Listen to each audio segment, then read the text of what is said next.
Olá, boa noite para você. Bairros visados por bandidos registram casos de roubo e até latrocínio, assalto seguido de morte. Em Itapuã e Praia da Costa, em Vila Velha, foram mais de 200 roubos em via pública até maio deste ano. Um empresário levou um tiro na perna ao ser rendido quando passeava com um cão.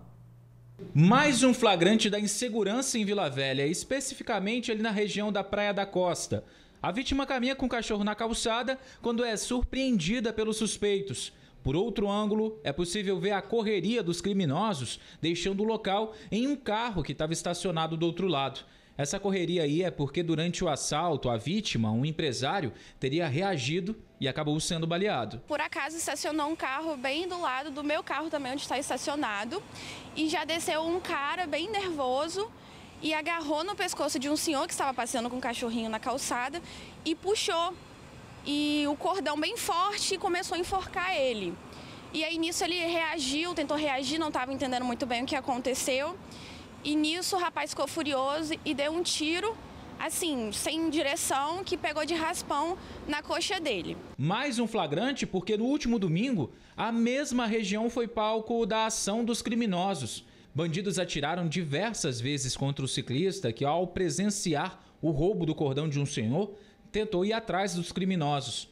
Os tiros acertaram a vidraça de um prédio, além de diversos veículos que estavam estacionados. Por sorte, ninguém ficou ferido. 3 dias de diferença entre uma ocorrência e outra. E o que chama também bastante atenção é que ali na região da Praia da Costa e em Itapuã, em Vila Velha, mais de 240 roubos em via pública já foram registrados só neste ano. Outra situação que preocupa é a brutalidade dos criminosos quando acabam ferindo essas vítimas, o que configura numa tentativa de latrocínio. E, infelizmente, aqui no Espírito Santo, 13 ocorrências já foram registradas em que as vítimas desses assaltos acabaram sendo mortas. No mês passado, em Itapuã, um sargento da PM de 49 anos acabou baleado após reagir a um assalto. Isso aconteceu às 6h10 da manhã. E ele chegou a ser socorrido por um veterinário que passava. Quem vive ali na região entre Itapuã e Praia da Costa está preocupado com tantos casos de violência. E às vezes dar uma volta na quadra é um motivo de preocupação, de tensão, porque você não sabe o que vai acontecer. A gente fica muito preocupada, a gente não pode nem passear com o cachorrinho na rua, que a gente não sabe se a gente vai voltar. E nossas famílias ficam preocupadas também, querendo ou não. Um motoboy morreu após um grave acidente na Serra. Ailson Santos Muniz teria se desequilibrado da moto. Ele acabou caindo no asfalto, foi atropelado por uma carreta e morreu na hora. O acidente aconteceu na rodovia ES-010, em Jardim Limoeiro. A vítima estaria seguindo para fazer uma entrega. Devido ao acidente, o trânsito ficou parcialmente interditado no trecho. O corpo foi encaminhado para o DML de Vitória. Em Vila Velha, uma mulher foi encontrada morta no sofá de casa. Foram os vizinhos que acionaram a polícia por causa do mau cheiro. A vítima, gente, é uma jovem de 28 anos que teria depressão e, segundo os vizinhos, teria sido abandonada pela família. O corpo da mulher, identificada como Juliana, que tinha entre 28 e 29 anos, estava nessa casa. A imagem que nossa equipe recebeu é forte e por isso não vamos mostrá-la por inteiro. É do corpo no sofá, em adiantado estado de decomposição. A moradora conhecia a mulher e acredita que ela tinha algum problema psicológico. Tinha problema. Ela tinha problema de cabeça já. Sim, andava com faca. Só quem mexia com ela era na dela, mas quem mexia com ela estava com a faca. Mesmo diante dos problemas mentais relatados, de acordo com os moradores, a Juliana vivia sozinha no imóvel, que inclusive estava à venda pela família. Por altos, eles gastaram 12 mil, né, na casa de construção da casa deles. Aí eles falaram que não levou ela para lá porque ela ficava quebrando a parede, né? Pelo fato de problema, ela ficava quebrando as paredes. Aí eles achavam que ela ia fazer isso lá na casa deles. Aí decidiu, falou que ela é de maior, sabe o certo que é o errado e deixou ela morar aí. Os pais dela tinham imobiliado a casa dela toda, os móveis. Só que como ela tinha problema, ela vendeu tudo. Vendia tudo, os móveis. Aí eu acho que ela nem comia, acho que ela saía assim, ela ia no supermercado e tudo. Aí eu acho que ela comia por lá mesmo. Mas na casa dela, a casa estava em estado de lixo mesmo, tudo bagunçado, tudo podre. A Juliana já era conhecida aqui no bairro, ela veio pequena ainda com os pais, mas desde então estava morando sozinha aqui nessa casa. Eu consegui entrar em contato com o pai da Juliana, que informou que ela tinha depressão e que, segundo ele, até tentou ajudar a filha, mas ela não queria. Ele disse isso pra gente por telefone. Bom, o corpo da Juliana foi encontrado pelos próprios moradores. É porque o mau cheiro estava muito forte, ainda está aqui na rua. Então, eles conseguiram ver que ela já estava morta e acionaram a polícia. Um mau cheiro, a gente começou a sentir um mau cheiro. Aí foi aí que a gente tentou ver como é que tinha possibilidade de encontrar ela. Aí a gente chamou e ela não atendia, aí a gente pulou para ver. Tinha até uma faca assim do lado, mas ela só andava assim com a faca. Aí tinha uma faca do lado e ela já estava morta já em decomposição. A polícia foi acionada no final da tarde de terça-feira para recolher o corpo, que foi identificado e enterrado hoje pelos familiares da Juliana. A casa continua aberta na rua 23 de Maio, em Vila Velha. Olha, gente, a Secretaria de Saúde de Vila Velha disse que a moradora não aceitou o acolhimento das agentes comunitárias de saúde de Ulisses Guimarães para receber o atendimento. A prefeitura também não conseguiu encontrar os familiares dela a tempo. A Polícia Civil informou que o caso foi registrado como encontro de cadáver e foram feitos exames para saber a causa da morte. As investigações são feitas pela Divisão de Homicídios e Proteção à Mulher. Uma ossada humana foi encontrada em Guarapari. Os restos mortais estavam em uma sacola, foram recolhidos pela perícia. A polícia foi acionada após moradores afirmarem que havia um corpo dentro de uma casa abandonada. É um prédio de 2 andares que fica na Praia do Riacho, um local usado por moradores em situação de rua. Ainda não se sabe de quem seria o corpo e os exames serão feitos no DML. O empresário teve R$70 mil de prejuízo após o furto de fios de cobre em Vila Velha. Em uma semana, a empresa foi alvo dos criminosos, sabe quantas? 3 vezes. Em uma semana, essa distribuidora de ferragens teve os fios de cobre furtados 3 vezes. A empresa fica em Cobilândia, Vila Velha. Os furtos ocorreram sempre durante a madrugada e deixaram o empresário indignado. Tem uma câmera da Guarda Municipal aqui exatamente em frente, que eles usam como praça para poder usar, também não forneceram dados nenhum. A câmera simplesmente não funciona. A matriz da distribuidora fica aqui em Vila Velha, mas a empresa também tem lojas na Serra e em Cariacica. E o sistema central de internet, telefonia, fica aqui em Cobilândia. E nesses 2 dias, sem funcionar, os 3 estabelecimentos já têm aí um prejuízo de R$70 mil. O maior prejuízo foi isso, foram 2 dias só funcionando depois do meio-dia porque ficou tudo desligado. Nem telefone das filiais funcionava. Somente o aluguel do gerador custa por dia R$ 1.500. Só para você ter uma ideia, 60 quilos do cabo de cobre custa mais de R$1.000. Normalmente, o quilo da fiação é vendido pelos criminosos por R$50. No último furto, vizinhos contaram ao empresário que acionaram a polícia militar. Uma vizinha aqui, num condomínio aqui em frente, me falou que ligou para a polícia demorou. Eu já tenho um relato de um cliente que esteve aqui hoje, aqui na loja de Cobilândia, me falou que passou aqui às 9h05 da noite no sábado, uma viatura da PM, isso é relato do meu cliente, tá? Uma viatura da PM estava mandando o cara descer da subestação, simplesmente mandando o Noia descer da subestação e pronto, acabou. O cara desceu e foi embora.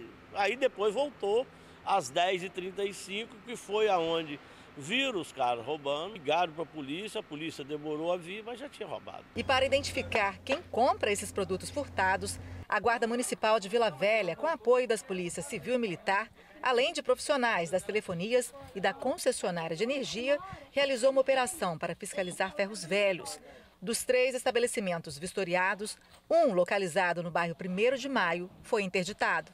No local foram apreendidos fios de cobre e relógios de energia de água. O material metálico estava sem comprovação da origem. Para quem não aguenta mais ser vítima desse tipo de furto, fica o apelo por essas fiscalizações e também policiamento. Quem alimenta o crime é quem recepta, né? É quem compra, é esses caras. O noiado, coitado, ele é um drogado, ele não é coitado, ele precisa de tratamento. Ele só faz isso porque lá na ponta tem o traficante, tem um doido lá que compra, entendeu? É esse cara aí que a polícia devia partir para cima, né?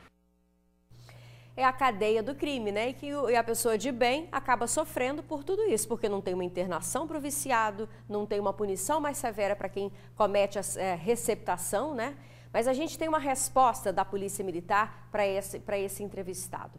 A Polícia Militar confirmou que foi sim acionada no último sábado para atender a ocorrência de furto de fios de cobre em um poste no bairro Cobilândia. E foi feito o patrulhamento na região. Só que nenhum suspeito foi localizado porque o solicitante não soube repassar nenhuma característica dos suspeitos.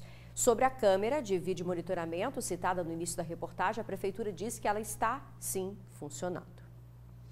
Incêndio em uma autoescola no centro de Vila Velha. O fogo, gente, destruiu um dos veículos que estava estacionado no local. As chamas altas, por pouco, não atingiram o imóvel.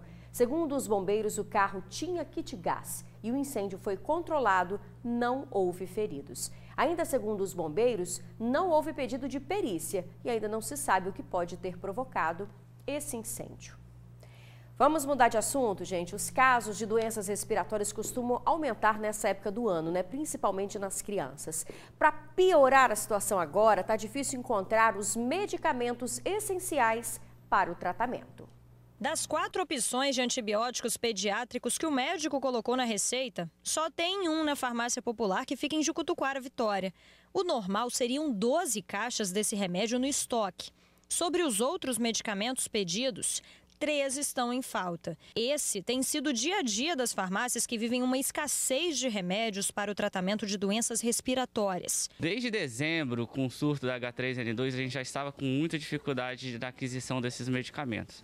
Agora nós percebemos muito fortemente a ruptura dessa linha de medicamento, principalmente da linha pediátrica. Os principais remédios que estão em falta são antibióticos, antialérgicos e praticamente todos os xaropes pediátricos, medicamentos essenciais no tratamento das doenças respiratórias. Essa época do ano é uma época que a gente precisa muito dessas medicações.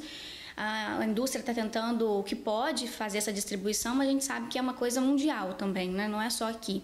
Entre os principais motivos está a dificuldade de importação de matéria-prima, que vem principalmente da China, e também o aumento no custo da produção e da distribuição desses medicamentos, que reduz a margem de lucro das indústrias e faz com que muitas delas nem produzam mais o remédio. O problema já atinge os hospitais. Entidades médicas enviaram ao Ministério da Saúde um alerta sobre o baixo estoque de medicamentos de uso hospitalar e pré-hospitalar. Nessa época do ano, a gente, além de ter a demanda da infecção interna, que já está comum, a gente ainda tem aquela paciente que pode ser tratado em casa, mas que não, pela falta de medicação, está precisando ser internado para tratar pela falta da medicação oral. Farmacêuticos acreditam que no estado o abastecimento ainda deve demorar a normalizar. Na fábrica, eles falaram que alguns antibióticos pediátricos estariam regularizados em 15 dias. Nós só temos um problema, porque vai regularizar na fábrica, depois tem a distribuição e provavelmente primeiro chegará nos grandes centros e depois virá para o Espírito Santo. Então eu acredito que em menos de 3 meses, se der tudo certo, que não vai estar regularizado no Espírito Santo ainda. Torcer para não adoecer, né, gente? Olha, o Ministério da Saúde diz que está trabalhando em conjunto com a Anvisa, os conselhos municipais e estaduais de saúde e representantes das indústrias farmacêuticas para resolver o problema. Cuidado ao estacionar o carro, viu? Tem ladrão deixando os veículos sem os 4 pneus. Nós voltamos já já. Olha, gente, atenção, viu? Tem ladrão em Vila Velha roubando pneus de carros estacionados. Esses 2 carros aí estavam parados e pela manhã os donos encontraram os veículos desse jeito, sem os 4 pneus. O caso aconteceu no bairro Novo México, em Vila Velha. As vítimas já registraram queixa na polícia, mas quem tiver informação, viu, pode ligar para ajudar a localizar esse ladrão. É só ligar para o Disque Denúncia 181. Um galpão utilizado para desmanchar veículos roubados foi descoberto pela polícia em Cariacica. A quantidade de peças encontradas no local foi avaliada em R$1 milhão. 2 irmãos foram presos. No galpão, os policiais da Delegacia de Furtos e Roubos de Veículos flagraram 2 irmãos adulterando carros que tinham restrição de roubo e furto. Dos 3 veículos que estavam em processo de desmanche, 2 eram do Rio de Janeiro e um tinha sido roubado no bairro Aeroporto, em Vitória. Havia ainda outros 2 veículos, um do Maranhão e outro do Rio Grande do Sul. Ainda 11 motores de carros da Grande Vitória, além de placas, foram apreendidos. Após denúncia anônima, a equipe foi ao local, localizado no bairro Rio Branco, em Cariacica. De acordo com a Polícia Civil, as peças foram avaliadas em mais de R$1 milhão. E nesse galpão tinham centenas de peças. Só em relação a esses motores, nós fizemos uma matemática simples que passaria de R$1 milhão. Segundo a polícia, o suspeito de 37 anos não tinha passagem pela justiça. Já o irmão dele, de 39, tem 4 passagens, sendo por receptação e adulteração de veículos. Ele chegou a dizer aos policiais que estava no galpão apenas para levar marmita para o irmão, mas pelo histórico não convenceu. A grande maioria desses veículos era proveniente aqui de roubos aqui da Grande Vitória. Então nós, com essa prisão, nós quebramos um ciclo importante em relação a esse tipo de atividade criminosa, ou seja, esses assaltantes vão ter menos um desmanche na Grande Vitória para fornecer esses veículos roubados. Os 2 foram presos por receptação qualificada e devem responder por adulteração veicular. As diligências vão continuar para que nós possamos identificar se outras pessoas trabalhavam nesse desmanche de veículos e também quem são esses assaltantes que forneciam esses veículos roubados. E a polícia atualizou o número de presos durante uma operação que aconteceu ontem em bairros da Grande Vitória. Foram 12 pessoas que seriam ligadas ao tráfico de drogas no bairro da Penha. Das 12 prisões, 8 foram realizadas no bairro da Penha, em Vitória. Os outros acusados de tráfico de drogas estavam nos municípios de Vila Velha, Cariacica e Viana. A operação ainda apreendeu munições, carregadores e um adaptador de pistola para metralhadora. A maior parte dos presos faz parte do 1º Comando de Vitória, que já atua em outros municípios, como a região de Terra Vermelha, em Vila Velha. Os policiais saíram com 24 mandados de prisão para cumprir. 12 pessoas foram presas e 12 conseguiram fugir. De acordo com a polícia, os olheiros acabam avisando aos traficantes quando as viaturas passam. Aqui em Tararé mesmo é um exemplo. 24 horas tem olheiros, são turnos de 12 horas que eles fazem. Então eles conseguem nos enxergar quando estamos passando mais ou menos pela Praça de Tararé. Ainda falta um bom pedaço. Entre os foragidos está Fernando Moraes Pereira, o Marujo, que tem mandado de prisão por homicídio e é um dos cabeças da ficção criminosa. Ainda de acordo com a polícia, as prisões são para tirar os chefes do comando do tráfico e assim diminuir, principalmente, os homicídios. Basicamente, a investigação é baseada na troca de mensagens entre o Carlos Alberto Furtado, que é o chefe do 1º Comando de Vitória, com o Fernando Moraes Pereira Pimenta, o Marujo. E lá eles vão falando vão destrinchando a organização. Inclusive as pessoas que contribuem para o caixa de comando, contribuem com R$500 mensais. O delegado responsável pela operação ainda reforça a ligação de advogados nos crimes de tráfico de drogas no estado. Além de vários advogados que já foram indiciados, tanto em operações Sicário quanto em operações do GAECO, agora também já surgiram mais outros 2 advogados e que foram cumpridos mandados de busca e apreensão na casa deles. Foram arrecadados aparelhos eletrônicos, como notebook, aparelhos celulares, e nós vai passar por análise e para que a gente possa comprovar ou não a responsabilidade penal deles.